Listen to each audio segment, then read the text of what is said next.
Hey guys, just wanted to show you the tutorial on the dodging and burning process that you've seen in a couple YouTube videos that I've posted and a bunch of stuff I have on Instagram. It's kind of something I'm just playing around with right now. But I am going to try to go through it as quick as possible and just show you the techniques. And there are a few assumptions that I'm making. One of them is that you understand masks, because that's what we're going to rely heavily on. But also assuming you know the basic functions of curves, because that's what we're going to use for the dodging and burning. I don't use the dodge and burn tool. I prefer to do stuff non-destructively, and I'll show you why. This is a picture of my buddy Brendan. It's ridiculous. One light setup, and the reason that I'm using this one, and I think this will be a better image for this process, is because of we do have some obvious highlights in the cheeks and on the head, and then a lot of these obvious shadows, and what we're going to do is we're going to enhance them using curves. So I'm not going to do much here. I will say that one thing that can help get this cartoon effect, kind of that surreal look, is if we use some of the noise reduction that can be found in Camera Raw. I do shoot only in RAW, but this can be done with JPEGs too. The quality is just not going to be as good. There's not as much information in a JPEG file. Hopefully you guys can hear me. I'm using the in-computer microphone because I cannot get a hold of a USB microphone that I wanted to use for this. But anyways, that being said, I like to bring up the luminance a little bit.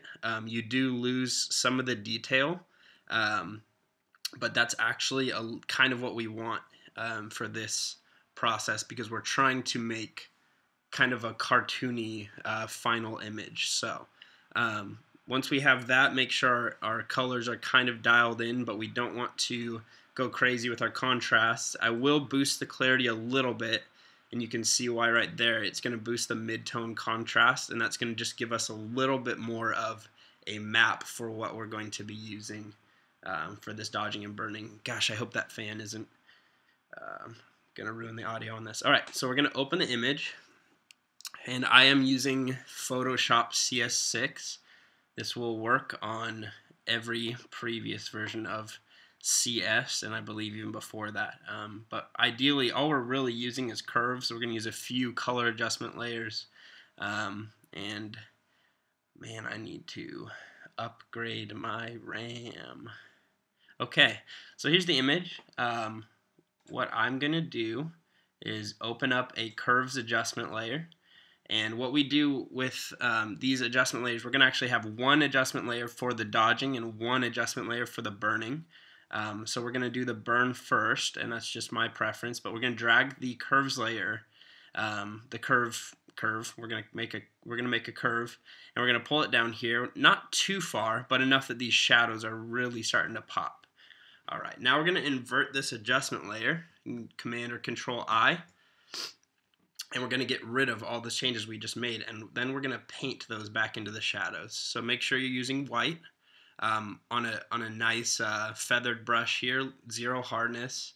And I like to do the flow around 8% to 8 to 10%, but on the skin it's really obvious, so you want to be careful. The reason I use flow over opacity is flow is going to increase the amount every time I pass over it. So it really is just like painting this effect in. But what we're going to do here, and you're going to see it kind of slowly coming in, is paint these shadows. And those shadows are going to add depth and more dimension to the image. And you can see it's very subtle here. But the more time we pass over a specific point, the more time, the more it's going to burn. So I'm going to sweep through here, and you're really taking shadows that are already present in the image and you're just adding to them.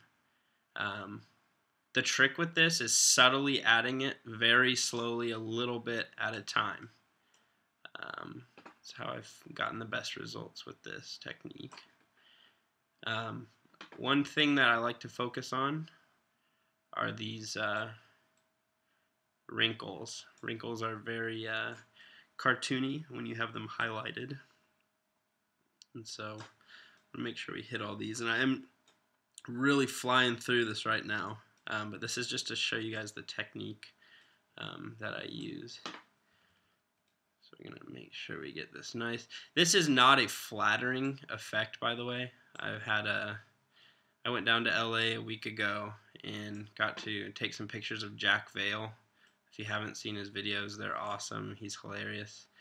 He does pranks and farting, awesome stuff like that. But I was getting torn apart because everyone was saying I ruined the picture of him. That's kind of the point. This isn't for a fashion magazine. This is for really bringing out kind of a surreal look to an image. I will note right now, and we're going to turn this off and back on, you can already see how big of a change that is.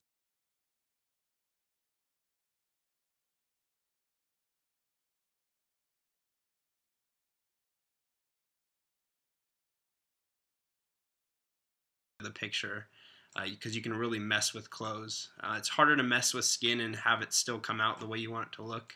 But when we add these shadows and highlights onto the clothing, you really start to bring out a dimension to them, and really helps get that cartoon look.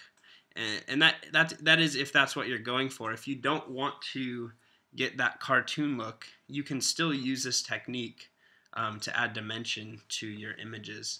Alright, so now let's say we're done with that, and I would keep working on this, but I'm trying to make this as quick as possible. We're going to add our dodging curves layer, so we're going to create another adjustment layer, curves, and this time we're going to drag it up so there's some highlights being kind of blown out there. Let's say that's good. We're going to Command or Control I to invert that layer. Keep our same brush, make sure we're painting in white, and now we're doing the opposite. We're finding these highlights, and I've found that doing this nice and bright look on the cheeks really helps to give it this awesome cartoon look here. And so you're going to find where those highlights already are in the image and enhance them. You can see there's a big area of it right here, so I'm going to kind of rush through this, but what I would normally do is actually come in here and sweep through all of these wrinkles. The area that this is going to stand out the most is on the spots where you have an area going from dark to light in a very small area. Like right here, there's a big shadow, but if I bring this out on either side of the shadow, you get that kind of pop. But like I was saying, yeah, this isn't a fashion technique. We're not trying to make his skin look perfect. We're trying to make it look fake. At least that's what I'm kind of doing here. But you don't have to use this technique for that at all. You can use this for landscape pictures. Dodging and burning is used in all sorts of stuff. Ansel Adams used dodging and burning. It's actually a film technique. So this is kind of just the translated version with digital cameras. I use a Canon T4i for this picture. I just got a Canon 7D and I love it. But really any camera you can do this with. The higher the quality, probably the better though. So you can see now, and I'm going to really make this shirt pop here. I do shoot in RAW like I was saying earlier, I think. The reason is there's a lot more information in these files, and this is a JPEG at this point that we're playing with here in Photoshop, but it allows you a lot more flexibility in the RAW, camera RAW, to make sure that the image is set up right for this technique.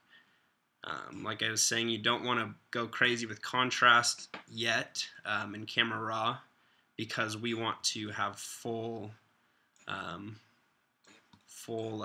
creative ability with that in this process. Okay, so let's say that's all right for now. I'm actually going to go back over to the shadow, the burn layer, and I'm going to burn in a little bit here, so you can tell that that light source is coming right in front of him. And then I like to add another curves layer. This is just so I don't get confused here. And we're going to brighten it up, focusing on what the eyes look like right now. I'm going to invert that again. And we're going to bring our brush size down. And if we paint in the eyes here, we get this kind of cartoony, bright looking white eyes. And then I like to go in and make sure that any reflections coming off the eye, those catch lights, really pop here. Sorry, that clicking is probably really annoying. Alright, so as you can see, we're already, let's go back to the original here. You can see we've already made a crazy change. And you can see up in this area too, we can almost create dimensions in the face that aren't really there. You want to be careful not to go too crazy with it, unless that's what you're going for. But I will say that the beauty of using curves for this is that if we go too far, if we push it too much, all we have to do is dial it back down, or we can even bring up the effect later on. Alright, so let's just run real quickly through what I would do with color on this. Go to color balance, let's focus on the eyes here. And I'm going to give it, let's give him some bright green eyes. We're going to invert that layer again and paint it in. And again, this is assuming that you guys already understand masking. If not, this might not make sense to you. But if you need me to, I can create a video. Whoops, what's going on here? Create a video describing how to use masks, maybe help you understand what masks do a little bit better. But let's see how that's looking. Alright, so now he's got those bright green eyes popping out there. And I like to go back in with another overall color balance. I found that moving this slider to cyan kind of gives a really interesting cartoon look. And it just really depends on the final color scheme you guys are going for here. But yeah, and that's basically it. What I would do to this image, I'd probably keep working on the shading and the highlights. And again, I would never rush through it as fast as I did here. But it's just to show you guys the process. Again, here it is before and after. And that's kind of it. So yeah, if you guys have any questions, feel free to comment and let me know what you guys think. Let me know if you want me to keep doing tutorials like this. It's kind of my first one, so I'm not sure how the final product's going to turn out. But thanks for watching, and subscribe if you'd like.